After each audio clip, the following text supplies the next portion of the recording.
This is an example of how you would use a wireless microphone or a wired microphone connected directly to your camera. The distance from me to the camera allows you to hear me clearly. But if we were only using the microphone on the camera, it would sound pretty bad. Now, let's take a look at an example in the classroom. Those who built it could tell when Earth arrived at a certain point in its yearly orbit around the sun.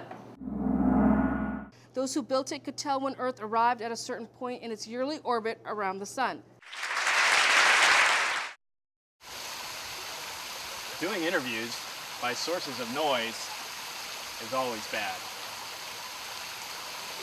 This may be an ideal spot for an interview in a classroom, against the wall, out of the way, but there's one thing you're still competing with: the noise coming out of the air conditioner. That's why it's very important to use headphones when you're shooting interviews, because what you hear in the headphones is how it's going to sound on the tape.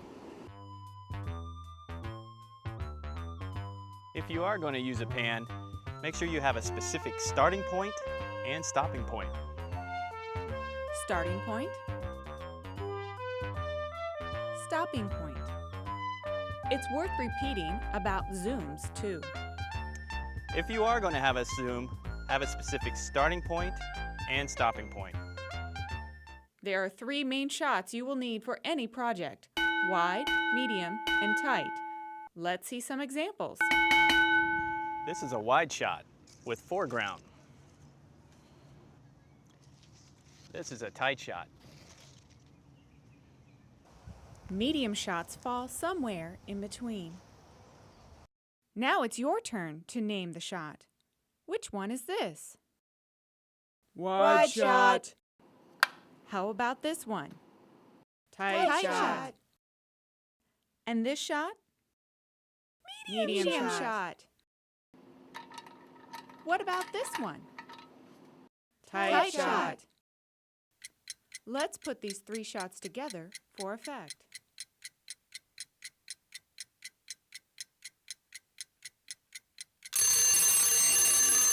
Composition is the way your shot is put together or framed.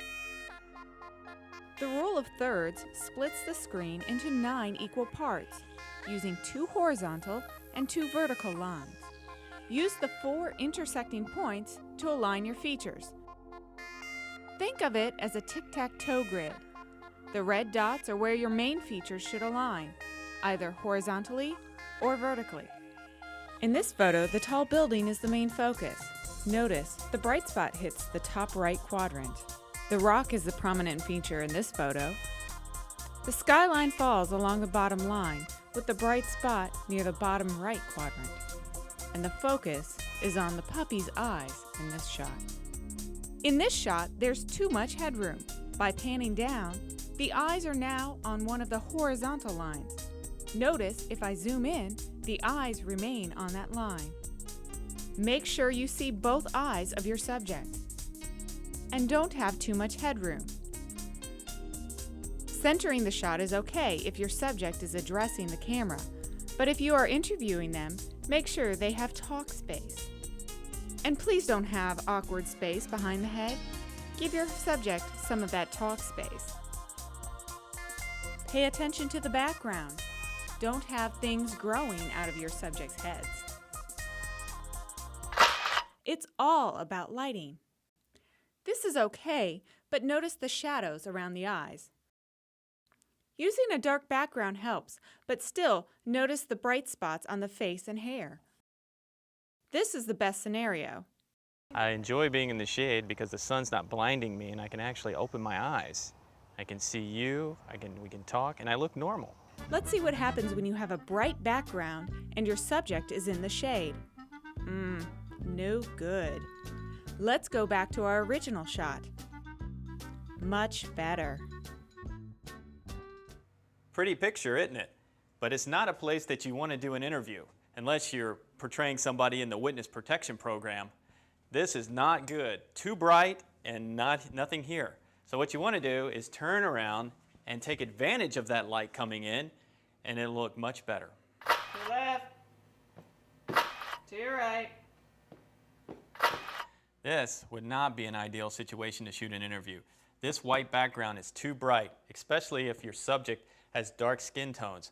What you want to do is pull them out away from the wall. That'll help the camera adjust the iris a little better so that it's not just seeing an all bright background like the window. This is an angle we see a lot in video production.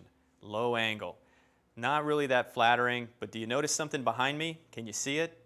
All those lights. Those lights are making the camera's iris stop down, which in turn makes you look darker. If you raise the camera up and lose the lights and get more of a generic darker background, the face is going to come out more and it's going to look a lot better. Steady shots are important, and the best way to get them is with a tripod. Please, use a tripod. If you don't have a tripod and you want to get a steady shot, boxes and books will work very well. Make sure your lens is clean. Nobody likes a smudgy lens. Yep, that's better. So in summary, let's take a look at what you're going to have to work with. Most of you, your studio is going to be your classroom. So let's take a look at a couple places in this room that might be better than others to shoot an interview or something you're working on. What you want to do is use your fluorescent lighting to your advantage. Find the hot spots in the room where more light is being directed down and use those to stand under, and hopefully that'll give you better lighting conditions so you can see the person a lot better. You want to think about your background. Darker background is better. Or if you back the camera up, then you're going to have a more compressed background when you zoom in on your subject. And that's going to make the subject look a lot better because they'll take up more space in the frame, the iris will open up more, and you'll see them a lot better. You don't want to think about what we reviewed earlier, is getting in front of the white. The white is not going to be good, especially if you're dark complected. It's just going to make you disappear until this shows up better than you. Another thing you want to think about that we talked about is where in the room is the least noisiest. Obviously, next to an air conditioning unit or heating unit is not going to be a good choice because that's what you're going to hear. Another good reason to wear headphones when you're shooting interviews. And one of the worst places to shoot, unless you're in the witness protection program, will be up against the window because the iris is going to completely shut down and you're just going to see pretty much a silhouette. So use the light to your advantage, turn around, let the light hit you in the face, and you're going to look a lot better.